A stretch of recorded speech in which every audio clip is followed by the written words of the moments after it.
here quick. And now let's go into Megalog Viewer. So in Megalog Viewer, we're going to do Control O, and we're going to find that data log that we've saved. It's going to be under Documents.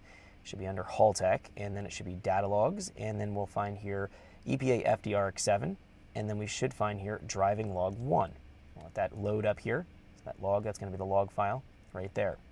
We're going to go to our histogram table generator, and this is where we're going to go in here into our saved histogram views, and we're going to find here Haltech K24 EG-NA fuel tuning. That's going to be our default that we can just populate in there. And this particular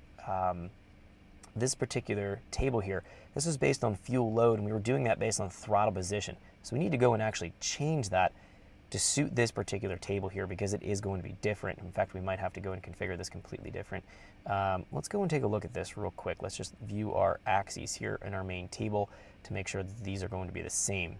Let's count how many breakpoints we have here. So we have in the RPM breakpoints, 19 total breakpoints. Let's jump back in here, and we're going to find here, if we look, we have 19 rows. That's our rows right here, but we need to go and replace these breakpoint values. The columns here, that's going to be the load. Let's see if that's going to be represented here. That says fuel load. Fuel load has 17 total, which we need to change this to 17. So we resize the table. Now we need to go and change our axes, so we're going to go do that real quick. Let's go in here and let's see if it's going to allow me to copy this. Now, sometimes this works, sometimes this doesn't. I don't know if this will, but we'll just give this a shot, make our lives much easier.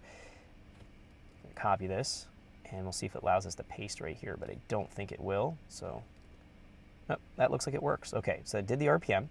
Let's see if we can get fuel load to work here. So fuel load, we'll copy this. This is going to be in vacuum to PSI. And let's see if that's going to allow us to do this.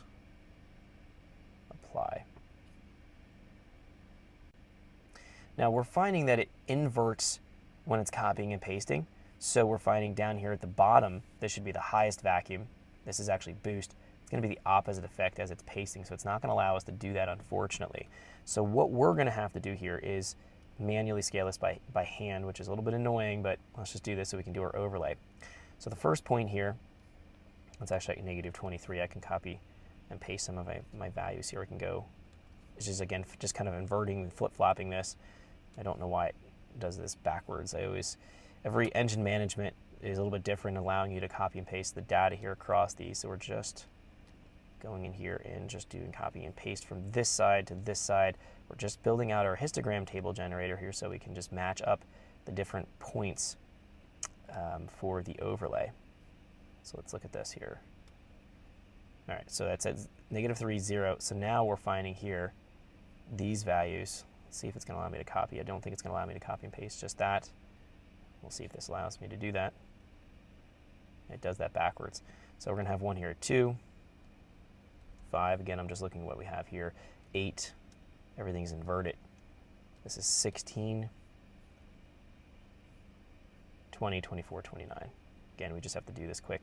So 20, 24, and 29.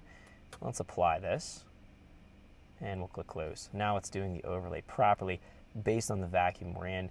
Now we're finding here the O2 Control Bank 1 short-term fuel trim. That's overlaying what the short-term fuel trim is doing based on where we're operating at in the table.